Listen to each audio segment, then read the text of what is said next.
बिस्मिल्लाहिर्रहमानिर्रहीम।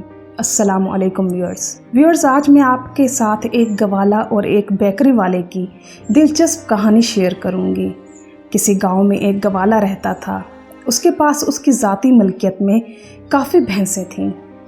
वो अपने ही गांव के लोगों को उन भैंसों का कुछ दूध बेचा करता था और कुछ दूध का मक्खन तैयार करके शहर में मौजूद एक बेकरी को सप्लाई करता था।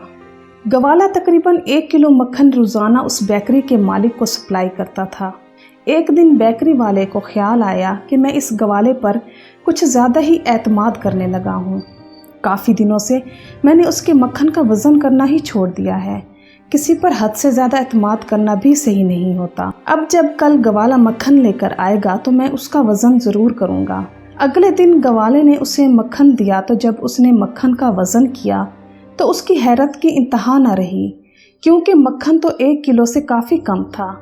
न जाने गवाला कब से उसे धोखा देता आ रहा था, जबकि गवाला ये बात मानने को तैयार ही नहीं था, बल्कि उसका इसरार था कि उसने मक्खन के वज़न में कभी कमी नहीं की, हमेशा पूरा तोल कर ही मक्खन देता है। जब बात किसी भी नतीजे पर ना पहुंची तो मामला काजी की अदालत में ले जाया गया। काजी के सामने जब मक्खन का वज़न किया गया तो वो वाकई 1 किलो से कम था। काजी ने गवाले से पूछा कि वो मक्खन किस तरह तोलता है, तो गवाले ने जवाब दिया कि जनाब, मैं तो अनपढ़ हूँ, जाहिल हूँ और मेरे पास तो कोई वज़न करने वाली मशीन ही नहीं है। तो ये सुनकर काजी ने पूछा, फिर तुम बेकरी वाले को 1 किलो मक्खन किस तरह तोल कर देते हो? गवाले ने जवाब दिया, जनाब, बहुत अरसा पहले जब बेकरी के मालिक ने मुझसे मक्खन ख़रीदने का कहा तो मैं परेशान था कि मक्खन का वज़न कैसे करूँगा। फिर मेरे जहन में एक तरकीब आई। मैं उसी बेकरी से 1 किलो ब्रेड लेता और फिर उस ब्रेड के वज़न के मुताबिक मक्खन तोलकर मैं बेकरी वाले को दे देता, और आज तक मैं ऐसा ही करता आ रहा हूँ। इसलिए अगर मक्खन वज़न से कम होता है तो इस गुनाह के लिए मैं बेकसूर हूँ। अगर कोई गुनहगार है तो वो बेकरी का मालिक है। उसने ज़रूर अपनी ब्रेड के वज़न में कमी की है, जिसकी वजह से इसको कम मक्खन मिल रहा है।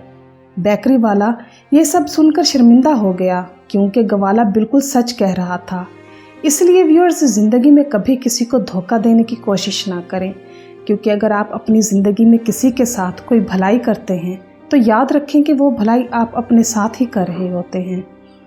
इसी तरह जब आप दूसरों के लिए बुराई करते हैं तो वो भी आप अपने ही साथ कर रहे होते हैं, क्योंकि तकदीर आपकी नीयत की बुराई का दरवाज़ा कभी न कभी किसी भी सूरत में आपकी ही तरफ खोल देती है। तो व्यूअर्स, किसी के भी साथ बुराई करने से पहले एक मर्तबा ज़रूर सोचें कि हमारा रब इस ज़मीन पर चलती हुई अपनी तमाम मखलूक़ात में से एक चींटी तक से भी गाफिल नहीं है। इसके अलावा अल्लाह ताला ने हर बुराई के अंजाम के बारे में कुरान मजीद में वाज़े बता दिया है। दुआ है कि अल्लाह ताला हमें अपनी आखिरत के बारे में गौर व फिक्र करने वाला और फ़िक्रमंद होने वाला बना दे। आमीन। उम्मीद करती हूँ कि आपको मेरी आज की ये वीडियो ज़रूर पसंद आई होगी। तो मेरी वीडियो को लाइक करना और मेरे चैनल को सब्सक्राइब करना मत भूलिएगा। मैं इंशाअल्लाह मज़ीद दिलचस्प मालूमाती और इस्लामी वाक़यात के साथ साथ मोटिवेशनल स्टोरीज़ भी शेयर करती रहूँगी। मेरी तरफ से आपको ढेर सारी दुआएं, और मुझे भी अपनी दुआओं में याद रखिएगा। चलती हूँ, मिलते हैं इंशाअल्लाह नेक्स्ट वीडियो में। अल्लाह हाफिज़।